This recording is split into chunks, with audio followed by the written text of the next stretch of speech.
Hi guys, welcome back to my channel. Today I'm making a number of dishes. I'm starting with lamb raan and peri peri chicken burgers, tikka lamb chops, along with a aloo Channa chaat, including a tamarind chutney. Of course I made Mandi Rice, I've made this in quite a few of my videos and I'll show you that again. And also this beautiful dessert, so it's mango Pana Cotta and fruit and jelly, and there's a few other extra. There's some drinks, mango mint mojito and different sauces, so I'll show you the full process.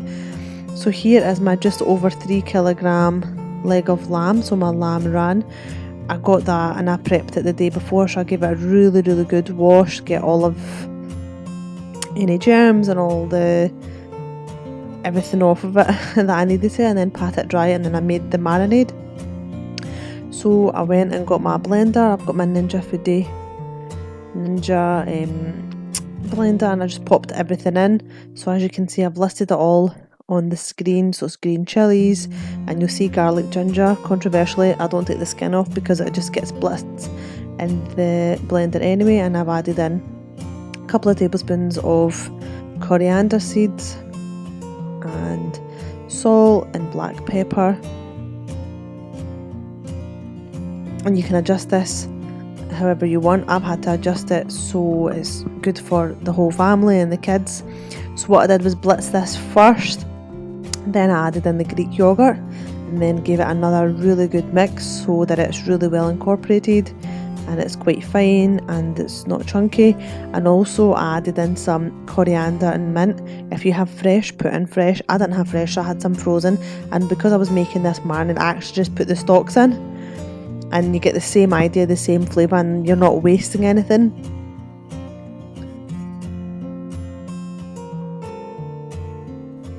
Once you've got all that into the foodie, just give it another really good blend.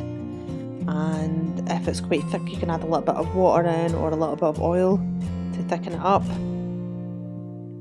And then what I did was, I should have really put cuts in the meat first. I poured this marinade on top of it and the blades, and then I remembered I forgot to put the cuts in. So then once I've put the marinade into the largest bowl you can find, you probably want to have one that can fit the whole raan in, or you could break it up if that's easier for you. And I didn't put the turmeric in the blender because I didn't want to stay in the blender, so I'd put that in last minute. So because it was for my whole family, I had to really ease up on the spice. If it was for our own family, we like it a little bit more spicy, and because it's such a big cut of meat, you need it to have some taste so it can soak right into the meat. And because you're cooking it for so long, I mean, this can take 2 to 3 hours to cook in the oven. And in the Foodi it'll take less unless you're slow cooking it. So just properly, as you can see, I'm just massaging that straight into the meat, and I'm putting some cuts into either side. That way the marinade can go in and it can cook really nicely and evenly, and the flavour can go in. I actually like this to be cooked in the slow cooker. It takes about 6 hours to cook in the slow cooker. But it's really nice. It's like really soft and it's not chewy and it's really tasty, as you'll know if you've seen any of my videos before that I've made this before. So basically give it a really good mix. If you want to add anything else, if you want to adjust it, if you're making it for yourself, add in more spices. But this was suitable for us, for our family. What you could even do as well when you're cooking it, baste it throughout so it doesn't dry out. I totally forgot to do that, and by the time I served it, because my guests were so late, it did dry out a little bit. But my husband is such a big fan of lamb. If he didn't like it, he would tell me straight that he did this wrong or this wasn't right. So he really enjoyed it, and he said this kind of meat, that it does dry out like that, it is just the way that it is, and it's a little break from chicken. So as you can see, I've given it a really good cover, and I left it in the fridge overnight. The next day I just put it into a foil tray and then just covered it again with some more foil and popped it into the oven. Because it's so big, it didn't go in, I kind of went in diagonally into the oven. So I just put it on to cook for 1.5 hours at 180, and this is me taking it out after that time. Kept it covered as well at that point.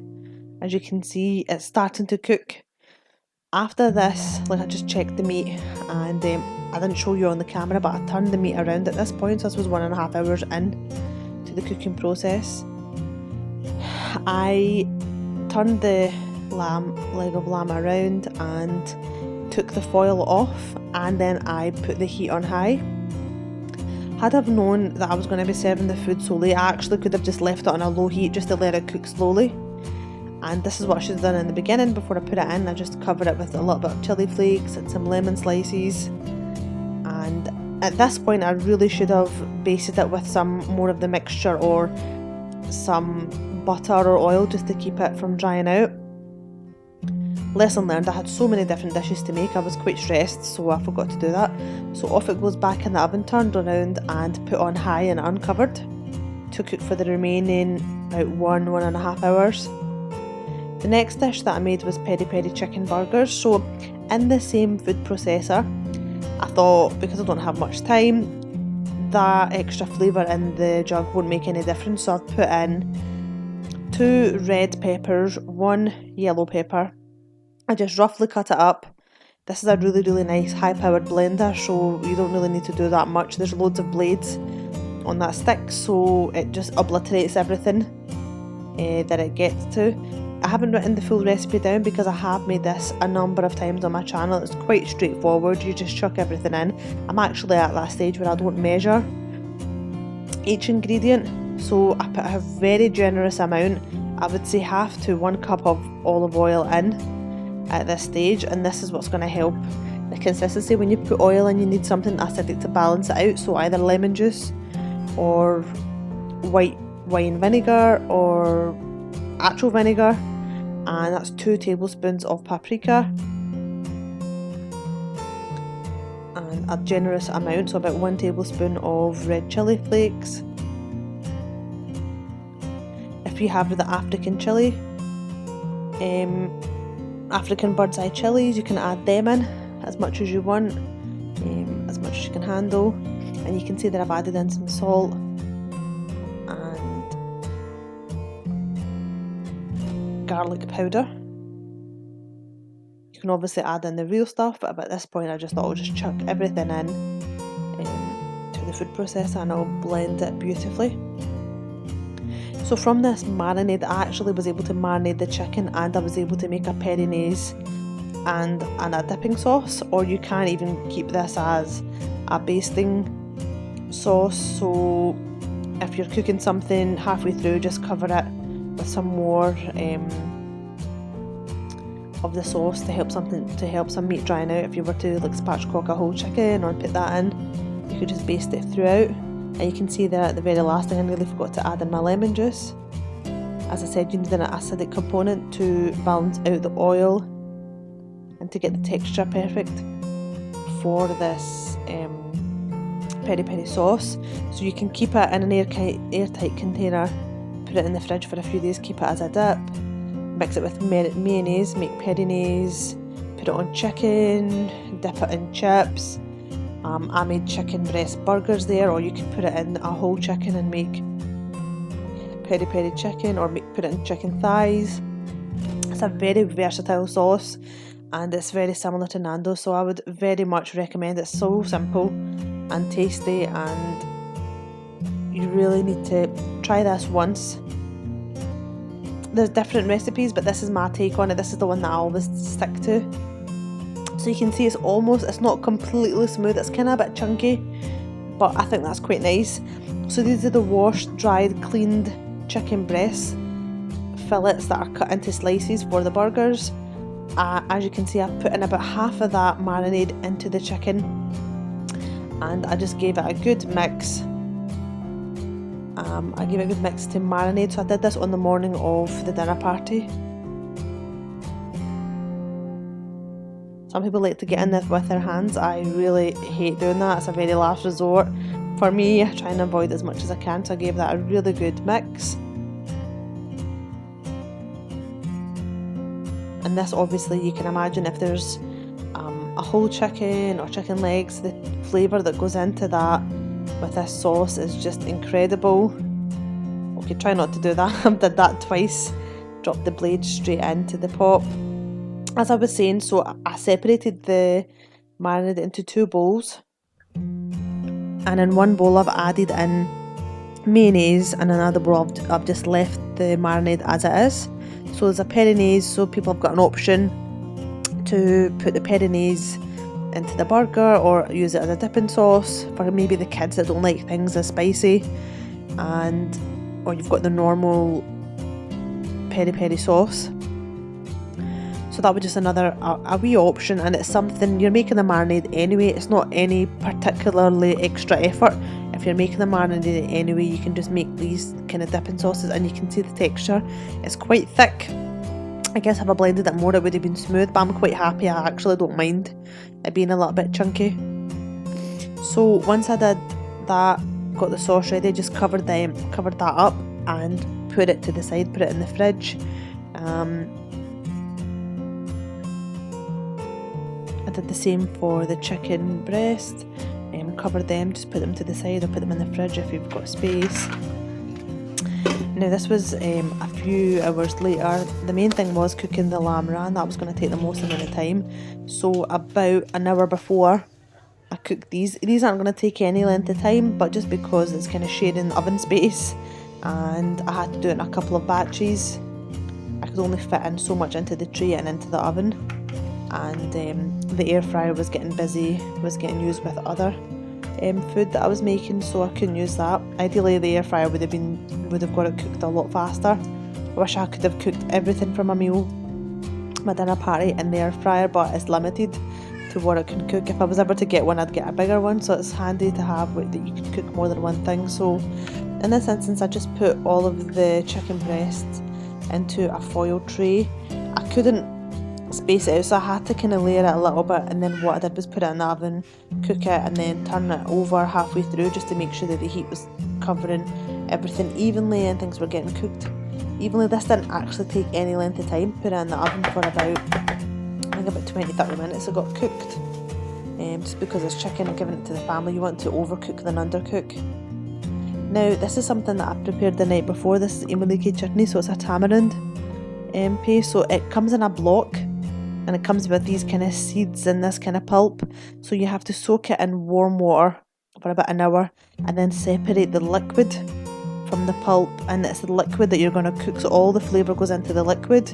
But it's really important that you do this step and you sieve it, and I just put a little bit of extra water in just to try and get as much of that flavour from the pulp out. It ended up being about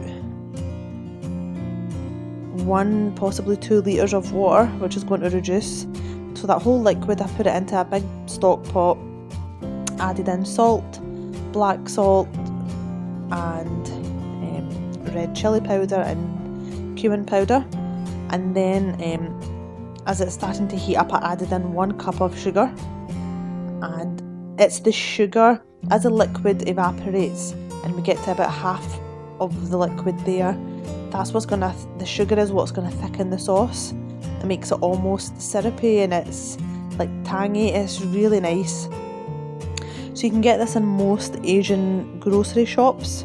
I don't know if you'll be able to get this from Asda or kind of any bigger supermarkets. You might be able to get the tamarind chutney, so the tamarind sauce, but I think if you can make it yourself, this goes really nice with Aloo, Channa, Chaat. So that's potato and chickpea salad, and it's a different, instead of serving a boring salad, this makes it a little bit more exciting and tasty. But again, when I'm serving it to kids, you have to go easy on the spice, but for ourselves we would have been adding in green chilies and things like that. You can see already I've put this on hyperlapse. The liquid has reduced significantly and it got really thick, so what I did was just let it cool down overnight, and then the next day I cut up a really nice salad. So I put in cucumber, red onion, tomato, and I had washed, peeled, diced up some potatoes, boiled them until they were about 3/4 cooked, not fully cooked. We don't want them to be mashed potatoes, we want them to kind of keep the shape. And I added in 1 tin of chickpeas, gave it a little mix.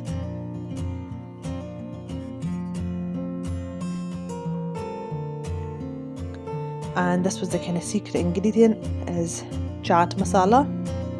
again, you should be able to get that in most shops, mainly Asian grocery shops. You can definitely find that, and that is just a mixture of different tastes and spices in this one sauce, and it just adds so much flavour to anything. You can add it on top of chicken, on top of salads. And I've just added in some coriander as well. This adds a lot of nice colour and a lot of flavour into the dish. This is really nice. This kind of mixture would be really nice for golgappe as well. So this is the magic elixir. This is the kind of the sauce that's going to bring everything together. The sauce that we made the night before, the Imli Ki Chutney. So I've put a generous amount of that on, give it a mix, and I added on some more. And then I served that as well as a wee side, just in case anyone wanted something like that. When you've got Desi Bundy come into your house, you want something different compared to just your normal tomato sauce or pre-made chilli sauces. I like to try and push the boat out and push myself. Even if it kills me, I try my best to do as much as I possibly can to impress everyone. So that's the salad made. It seems a lot more complicated than you think, but once the Imli Ki Chutney is made, all the other components come together really nicely and it tastes really good. I would make this as least as later as you can because it can become quite liquidy because of the tomatoes. Okay, so another dish that I kind of prepared half the night before was the mango Pana Cotta. These are the gelatin leaves that I bought from Amazon, just in case you can't find them. You can use actual gelatin powder or whatever you have suitable, but I bought these ones online, so I used about 2.5 sheets for each layer. So I got 1 cup of mango pulp, and I ended up, I've said have 1 cup of sugar, but it ended up being about half a cup of sugar because the mangoes are so sweet.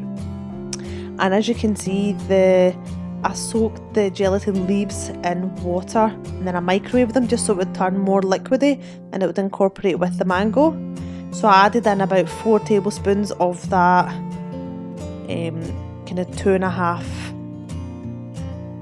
leaf mixture.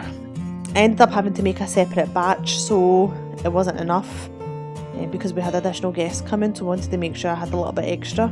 So what I did was I kind of turned my glass, the serving glass, to the side, and I poured the mango mixture in, and then kept that for a couple of hours before, kept it outside the fridge for about half an hour, then I popped it into the fridge and I had that nice diagonal line. And then the next day in the morning, this is one of the first jobs that I did, was to make the Pana Cotta, the cream side of the mango Pana Cotta filling. So in a pot I heated up 300 ml of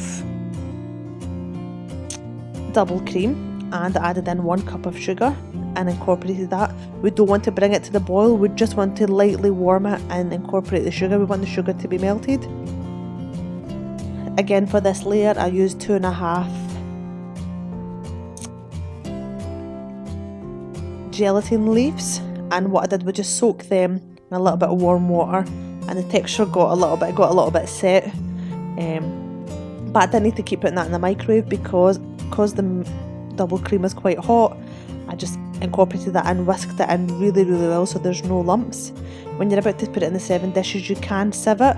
I didn't have time, so I just quickly, you can see that I haven't brought it to the boil. I just want everything to incorporate. I want the sugar to melt and I want the gelatin to melt, and I just give it a wee taste, and you can add any more additional sugar if you need it. It should be quite nice and sweet and creamy, and the texture should be firm. It should be soft, it shouldn't be too firm. So this is me adding in, you can see the beautiful mango layer, so this is me adding in the cream layer onto the side of the mango. It looked beautiful. So once I did this, I put it into the fridge for it to completely set, and then just before serving I topped it with chopped fresh mangoes and strawberries and grapes, whatever fruit I had, and it was really nice. It was so impressive, and I actually needed to make jelly and fruit as well, just as an additional dessert for the kids, and I was going to top that with ice cream for them. So you can see how impressive it is. It was such a nice day as well. Having a nice fruity dessert always goes down a treat. So the lamb chops, I took a kind of shortcut here. I used this chicken tikka marinade that I had in the house, and I mixed yogurt and the chicken tikka masala, about 3 to 4 tablespoons of that with the yogurt, and then covered the lamb chops with it, and then left it to marinate a few hours. And then I just put this in the air fryer for about half an hour before my guests were supposed to come, but these really severely dried up. But what are you gonna do? I couldn't keep everyone happy, and I like to be punctual, and if I knew exactly when everyone's coming, the dinner would have been roasting hot on the table, but that wasn't the case, so I had to make the best of it. So this is a really, really good kind of starter idea. I literally made everything, served it all at the same time, but it is nice to go somewhere, even a restaurant or something, to have your starters first and then have this after.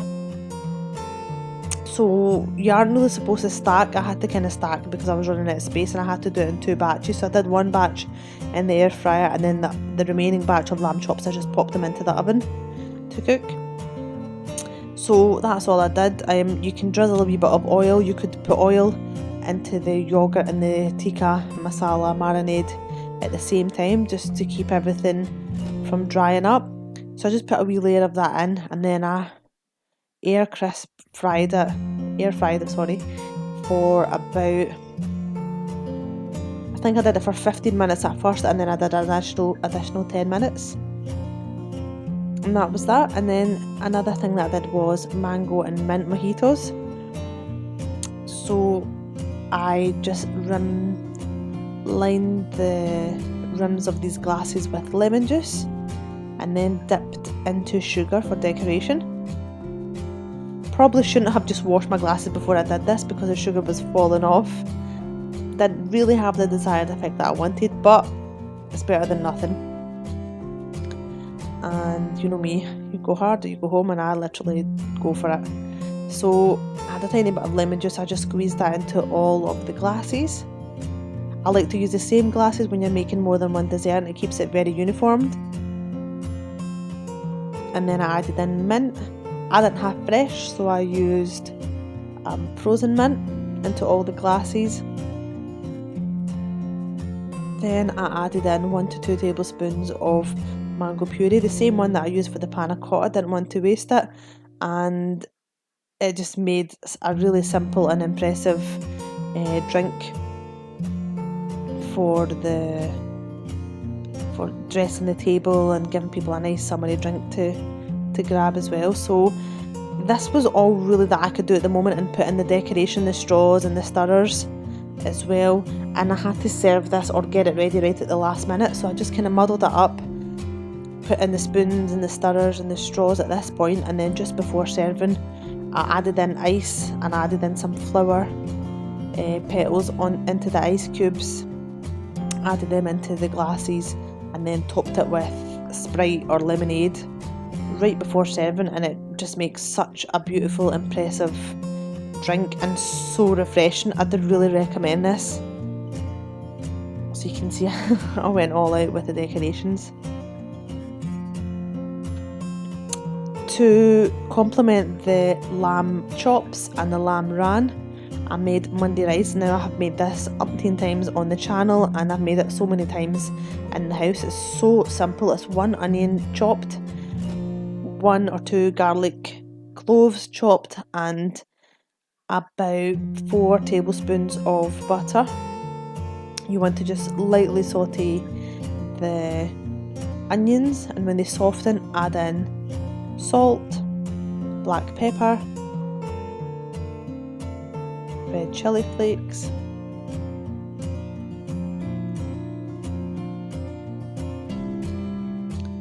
two tablespoons of whole cumin seeds. Give it a really good mix, and the very important ingredient here is 1 to 2 tablespoons of turmeric. I've added in 1, and then whilst I was cooking it, I added in another spoon of it. Because the butter was starting to foam, I was worried it was going to burn, so I did add a little drop of olive oil in, just to stop it from burning. And also, nearly forgot, I added in a tablespoon of chili flakes. I think it was just me adding in an additional. Something that's really important here as well is You can see I put in 2 stock cubes. I didn't have chicken stock cubes, so I just added in vegetable stock cubes. Give it a really good mix and a mash just so it really incorporates in. And I had soaked 2 large mugs of rice into water half an hour before I was going to cook it. So rinsed it really well till it ran clear, and then soaked it in water. And then once the mixture's ready, I just added in the washed and soaked rice. So as you know, we cook this using the absorption method, so I typically use 1 mug of rice for our family of 4, but because we had quite a few people coming, I made a really large mug, 2 large mugs, sorry, for my guests. So if you cook 2 large mugs of rice, you need to put in double of water. So what I did was just coat the rice in that beautiful flavour before I added in 4 large mugs of water. You could even add in stock instead of the stock cubes that I use. If you have fresh stock or bone broth, add that in, super flavourful. But just go easy on the salt if you do, because that's quite high in salt. And then once you put the liquid in, you just want to put it on a high heat until the rice comes to the surface of the water, so you know that a lot of the water has been absorbed. That's when you get a clean towel, put it into the lid and put it on a really low heat and cook for 10 to 12 minutes on a very low heat. And that's it, it does its magic. You don't need to keep turning it or mixing it. You literally do that and leave it and let it do its thing. It's the steam and the absorption, and the rice will just absorb all that yummy flavour, and you'll end up with beautiful rice like this. Look at this beautiful fluffy rice ready to serve. So to serve, I just kind of used foil trays, and I had dishes, and that's my pre-prepared mango mojitos, and those are the sauces. I made some additional mocktails. I fried some chips and spring rolls and samosa, and there's a salad for the burgers, and I pre-made the burgers so the kids could just fill the burgers up however they wanted. And then this is me putting in the lemonade into the pitcher of mojitos and mint and mango mojitos. So it was really nice, a feast for the whole family. Added on some coleslaw and some sauces in case people don't like my sauces. I made the kids their traffic light rainbow mocktails, which they love, and you can see everyone helping themselves. And then we just put a wee table outside for my family and my mamo and mammy to enjoy the beautiful weather outside. And my husband was looking after everyone out there, and I was looking after everyone in the house, making sure everyone got fed. I ate very late that day, didn't have breakfast, I was just so busy. I think I ate about 3:30 or 4 or something that day after all day of cooking. In hindsight, it doesn't feel like that much, but it really was quite a lot for one person to do. I always underestimate or I'm over ambitious and I end up doing too much, and it makes me really stressed, but it was worth it. Everyone enjoyed it and it turned into a really nice day. So I hope you guys have really enjoyed this video and have taken some ideas for your future summer dinner parties with the family. If there's anything that you didn't like or you like, please leave me a wee comment. If there's any suggestions that you can make to improve my channel, I'd really appreciate it, because I really am putting in so much time and effort into these videos, and a lot of love and effort goes into these, and it's really hard with a family and 2 little kids that need you, and putting time into this and a full-time job, you know what it's like. So give me some love, give me a wee like, give me a wee share, comment, and if there's anything that you can suggest to improve the channel, I'd really appreciate it. Hope you've really enjoyed this. If there's any other ideas you have for me and my future videos, please let me know. I'd really appreciate that as well. Please look after yourself. Please be kind to one another. Please remember me in your prayers. Please remember my family in your prayers. Allah पाक आप सबको खुशियाँ दे और आपकी परेशानियाँ का कोई हल निकाले. Now this is the dessert time. So this was the dessert. Mango Pana Cotta, jelly and mango, and then jelly and fruit, just a couple of different options there. And there was loads of cakes and biscuits and chocolates that I served as well with the tea. So this is my husband's the waiter, so he served that to my mammy, my mum, my brother and everybody outside, and I was just kind of pointing and telling them what everything was from afar, and everyone just got stuck in. They really enjoyed it. Thank you guys. Bye bye. Like, share, comment and